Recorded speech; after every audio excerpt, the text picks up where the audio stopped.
Welcome to First Do No Harm with Massachusetts Citizens for Life board member and physician Dr. Mark Rollo.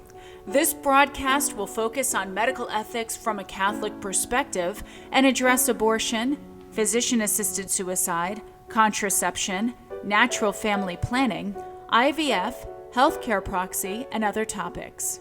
Please be advised that this show may not be appropriate for children under 13. Welcome back to First Do No Harm, a show about medical ethics from a Catholic perspective. I'm Dr. Mark Rollo. The last several shows dealt with the ethics involved in the beginning of human life as we discussed the intrinsic evil of contraception, abortion, and artificial reproductive technology, as opposed to the life-affirming activities of natural family planning, naprotechnology, and restorative reproductive medicine. We will now switch back to the ethics involved at the end of life. This imminently involves us as citizens of Massachusetts, as the state legislature, once again, will be attempting to pass assisted suicide legislation euphemistically referred to as an act relative to end-of-life options. In this context, I will play part one of an interview I had recently with Stephanie Gray Connors, international speaker regarding life issues and author of the recently published book, Start With What? 10 Principles for Thinking About Assisted Suicide. Let us first, as always, begin with prayer. For as stated by the U.S. Catholic bishops, only with prayer that storms the heavens for justice and mercy, prayer that cleanses our hearts and souls, will the culture of death that surrounds us today be replaced with a culture of life. O God, we pray that you enlighten our political leaders to fulfill their obligation to respect the fundamental rights of the human person and to avoid the temptation of misguided compassion to pass laws which would end the lives of innocent human beings. We ask this in Jesus' name. Amen. Massachusetts is in serious jeopardy of becoming the 12th jurisdiction in the United States to legalize assisted suicide. The soothing soothsayers of assisted suicide use euphemism to cloak their evil intention. They speak of death with dignity, compassion in choices, medical aid in dying, and end-of-life options. But we already have the ethical end-of-life options of hospice and palliative care. Suicide is not dignified for the victim or the society that allows it to happen. It is certainly not dignified for a physician, a healer, to become a killer. Choice is an illusion for the poor and marginalized, minorities, and those with disabilities who will be steered toward suicide by profit-minded insurance companies and deficit-ridden government. True compassion literally means to suffer with, rather than end the life of the suffering patient. As American lawyer and author and assisted suicide opponent Wesley J. Smith has said, "We must not allow activists to euphemize, then euthanize." No one knows this better than Stephanie Gray Connors, international speaker and graduate of the University of British Columbia, Vancouver, Canada, and a certified healthcare ethicist by the National Catholic Bioethics Center in Philadelphia. As a Canadian citizen, now residing in Florida and working on dual citizenship, she is well aware that our cultural cousins to the north continue to slide into the abyss of assisted suicide. Having legalized assisted suicide only 5 years ago for the terminally ill, Canada now allows even the mentally ill to be euthanized. Here now is part 1 of my interview with Stephanie Gray Connors. And before discussing her new book, Start With What? 10 Principles for Thinking About Assisted Suicide, she provides a serendipitous segue from the ethics at the beginning of life to the ethics at the end of life.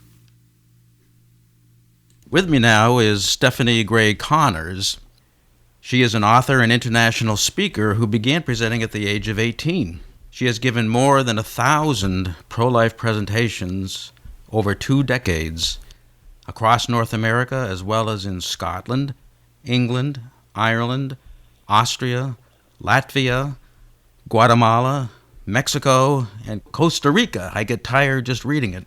She has spoken at many post-secondary institutions such as University of California, Berkeley, Cornell University, and the University of Virginia School of Law. In 2017, Stephanie was a presenter for a series of talks at Google, lecturing at Google headquarters in California.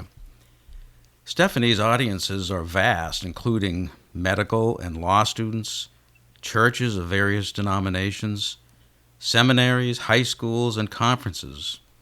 She has spoken at events for YWAM, which is Youth with a Mission, Alliance Defending Freedom, and the Colson Center for a Christian Worldview, just to name a few. Stephanie has formally debated abortion advocates such as Princeton philosophy professor Peter Singer, which I just recently viewed myself on YouTube, and you can view it also just in the YouTube search bar. Put in Peter Singer and put in Stephanie Gray Connors, and you'll see an excellent debate that recently occurred at Harvard.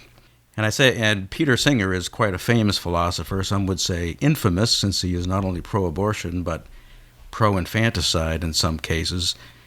And despite their differences, it was refreshing to see a respectful back-and-forth debate with good points being made, and no one trying to cancel the other, and so it's good to see that such things can still happen in this world.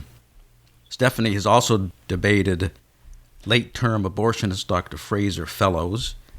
She has also debated Dr. Malcolm Potts, the first medical director for International Planned Parenthood Federation. In 2019, Stephanie participated in a historic 8-woman debate on abortion at La Ciudad de la Adias. Not sure if I said that right, but the abbreviation is CDI. And that's similar to TED Talks, which, if you don't know, it's not about TED, it's about technology, entertainment, and design, and that's an international forum. And the talk that she did was in Puebla, Mexico.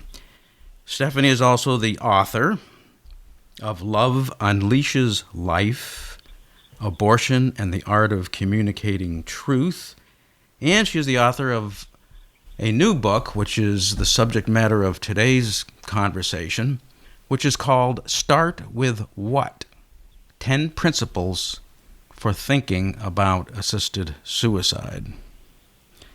You can learn more about Stephanie at loveunleasheslife.com. So, welcome, Stephanie. Thank you so much, Mark. I really appreciate you taking the time. You're obviously a very busy lady, and you graciously gave us some time to talk about your new book, which I was very excited about, because we here in Massachusetts are constantly dealing with this issue. It goes before the legislature every year, and every year we beat it back, but they get a little bit closer. And so this is a very important time in the country, and particularly in Massachusetts. But before I get to that, I wanted to just mention that I left something out in your introduction, which I actually learned about when we spoke last week, and that is that your family is expanding. Mm-hmm. That's right, yes. I have the great joy of getting married last year in Phoenix. A dear friend of mine, Bishop Olmsted, presided over the wedding of my husband Joe and I, and then we were blessed to get pregnant almost right away afterwards, and we sadly miscarried our baby, but then once again we were blessed with new life, so I'm about halfway through this second pregnancy. Yeah, that's beautiful, and that's very exciting. And miscarriage is one of those things that I've learned as a family physician that a lot of people underappreciate and don't properly empathize with, and that can be, a very difficult time in the life of a couple. Yeah, one of the ways I think I was blessed and prepared in advance of this experience was just through, 2 decades of pro-life work. I've had many people reach out to me over the years when they were starting to show signs of miscarriage, and they would ask my counsel, what should we do? What can we do? And I would always advise them to, as much as possible, to collect and contain the blood. If it's very early, you might not see a discernible body, but the baby would be somewhere within that, and I would always counsel them to bury whatever they could, to have a funeral. And so when that experience actually arrived for my husband and I had already thought through this in counseling others. So we actually, even though I was very early at 7 weeks, we passed a very discernible gestational sac. So my husband immediately baptized our child. And we have a wonderful priest at our parish who just gave a beautiful funeral. His homily was so touching. And then we buried our little child, who we named Legislature Judah. So I think, having guided others really prepared me for that moment, so we could really reverence the child as much as possible. Right. Yeah, that shows a wonderful respect for life, and it reminds me of my own father, who was a surgeon. And at times during an operation, I don't remember all the details, but a woman was experiencing he was a general surgeon, but back in those days, they kind of took all comers, and she had a miscarriage. And he just had this bloody material, but being a Catholic physician, he baptized what he could see. And, other people in the operating room, some of them looked at each other, rolled their eyes, and so forth, but he didn't care about that. He baptized this little baby, unborn baby, who was unfortunately miscarried. But then you got pregnant again, and this was kind of a coincidence with a capital C, which is capital C coincidence when God wishes to remain anonymous. But I just got through a series of shows talking about naprotechnology, and you had your own experience with this. Yeah, it was interesting, again, being raised in the church, being raised in the pro-life movement and working in it. I was very familiar with naprotechnology, creating restorative reproductive medicine, kind of whatever lingo people use. Yes. But very familiar with it. I've been tracking my cycle for years, and during my husband's and my marriage preparation course, we did the required natural family planning class and met with a Creighton practitioner. And so I kind of just described my cycles, and she's like, wow, looks like you have a textbook body. And I'm like, yeah, it seems like it. So there was this expectation that my body seemed, by all indicators, to be working right. And certainly at my age of 40, getting pregnant almost right away, and then getting pregnant again right after the miscarriage was indicative that my body seemed to be working right. But I had several friends when I got pregnant the second time who were all independent of each other, but in random conversations would say to me, hey, have you thought about checking your progesterone? Or did you know that low progesterone can lead to miscarriage? And could that have been why you miscarried the first baby? And at first I was dismissive. I was very familiar with the need for some women to have progesterone.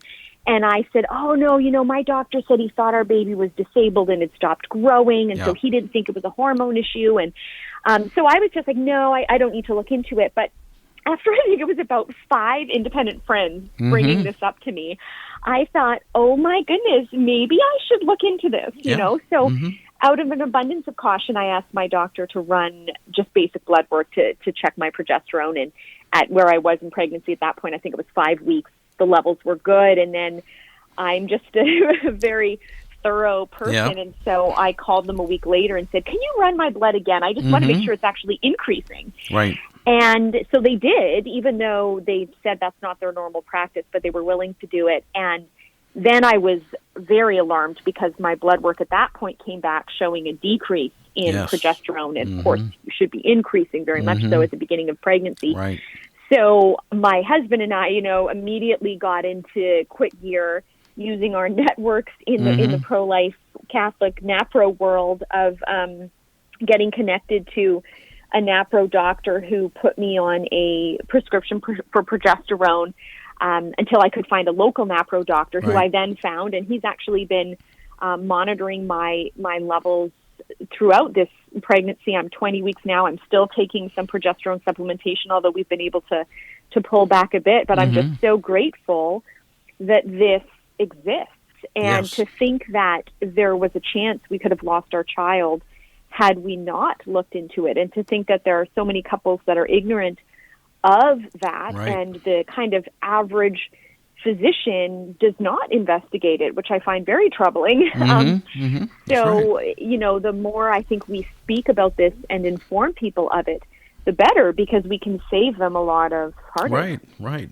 And I'm always amazed when I've dealt with this myself, and they end up going to see obstetricians, because I don't deliver babies anymore, but I would refer them, and they would kind of be dismissive and say, oh, no, you don't have to do that. And I would always say, what have you got to lose? I mean, this is natural progesterone. What you do have to lose is a baby.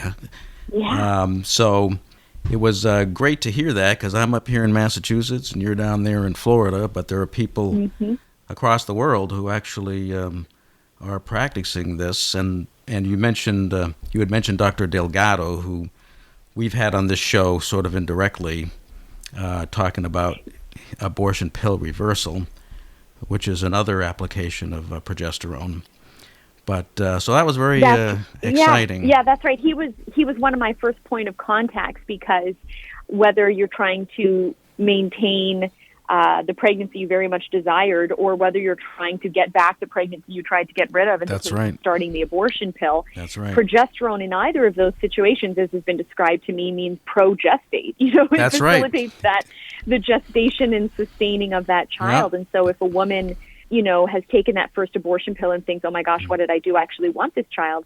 It's just so incredible that Dr. Delgado has really pioneered the use of progesterone to basically undo what the woman had started to do. And of course, the effect of that is then if you have someone like myself or anyone else whose body is just naturally decreasing in progesterone, well, you can also take progesterone. So, I'm so grateful for what he's done. And he was a great help to me initially when I was going through my situation. I like to say that progesterone is the pro-life hormone.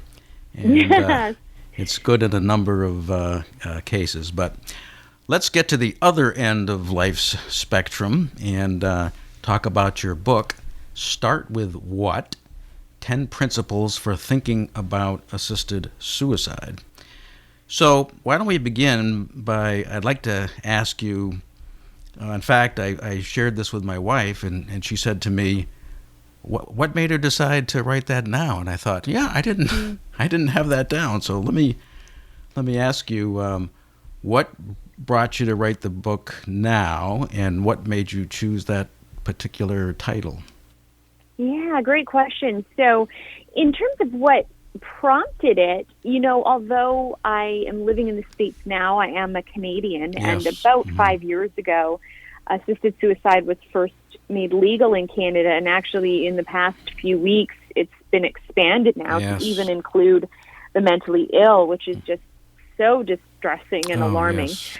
So over these few years, as it's, the door has been cracked open and now is widening back in my home country, I started speaking on it. My pro-life background has really been in apologetics, teaching people how to give a defense of the pro-life perspective. And, as when you read my bio, it historically has pertained more to the topic of abortion. But as I started to see this culture of death expanding to the other end of life, I thought, okay, there's a need to apply the same skills I have, but on this other related topic. And so as I began speaking on the issue, I was getting audience feedback that the content was very helpful, the arguments were solid, and the packaging was inspiring for such a kind of like a heavy, dark and depressing topic. Several of the stories that I would share were quite moving for people. And so as I was getting all of this confirmation over the years, I thought, well, maybe I should put this in writing. Yeah. Maybe what I'm orally communicating could be a blessing to people. And so I started actually just blogging for a couple years. And then I thought, I think I have enough written material that I can work with that and put it into a book. So in January of this year, I released this book. And the title, whenever you want to title a talk or title a book, you always want to think, okay, well, what's going to grab people or intrigue people? And there's mystery to the phrase "start with what," because it makes someone say, "What do you mean?" And I want people to ask the question because then they're thinking about it. And I came up with that because as I was researching the topic of assisted suicide, which is really tied into suffering, I realized the natural human inclination when we suffer is to ask why. Right. Why me? Why did this happen? Why did I get cancer? Why did I get in a car accident? Why am I a quadriplegic? And the problem with that question is it doesn't really satisfy us when we come up with an answer. And usually it's just simply life is unfair, we live in a broken world, sin exists, which leads to all kinds of consequences and realities that are negative. And the other part of that question that's not satisfying is it's very much oriented to the past. To look for an explanation of what has already occurred. And the thing is, we can't undo the past. So we're kind of left in a situation of something that we can't control. And so I started to realize as though we're, inclined to ask why when faced with suffering, what we really should be asking is what. And what I mean by that is, when I suffer, when I face hardship, what amazing, wonderful, incredible thing can I bring out of this terrible, horrible, awful circumstance that I'm in? And the power of that question is the answer is more uplifting. It gives us hope. Even in difficult circumstances, it can give us a new lease on life and give us a new perspective as to what good can come out of even a terrible situation. And it's future-oriented. It's about what's next, which is actually what we can control. We can't control the past, but we can control what happens next based on what we do right now. And so, and as we'll talk more, I share a number of stories that really help people focus on what their what can be.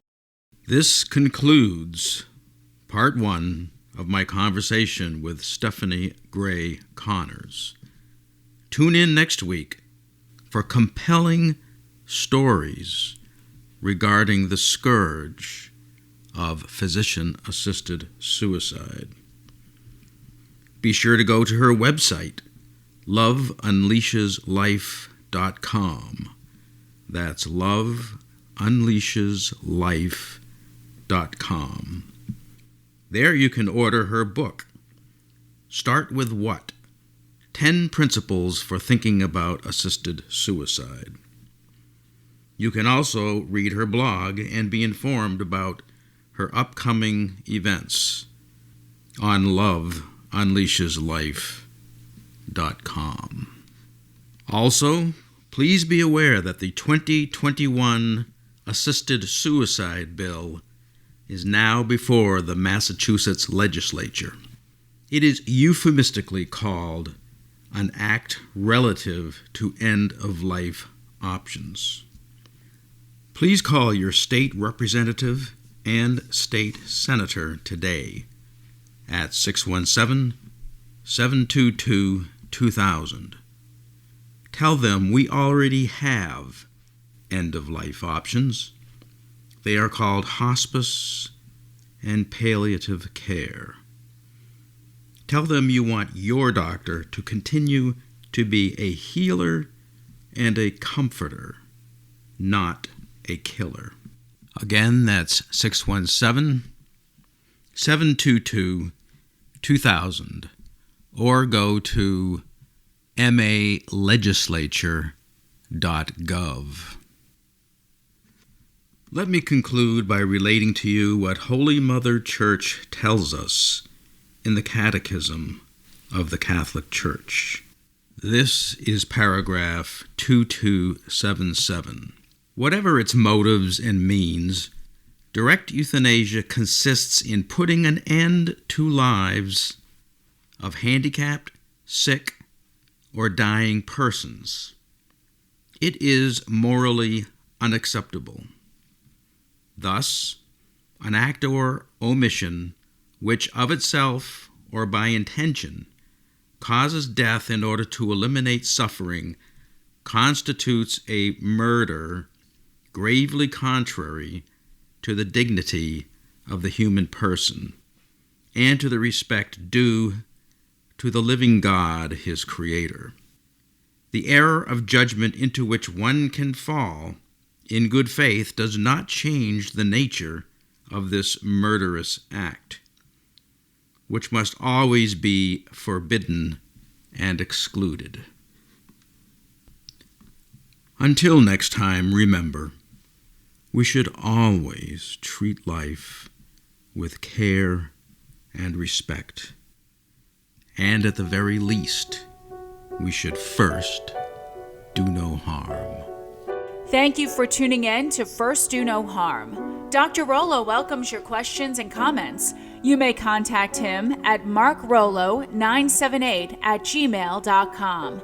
That's MARKROLLO978@gmail.com. Thank you, and until next week, remember, first do no harm.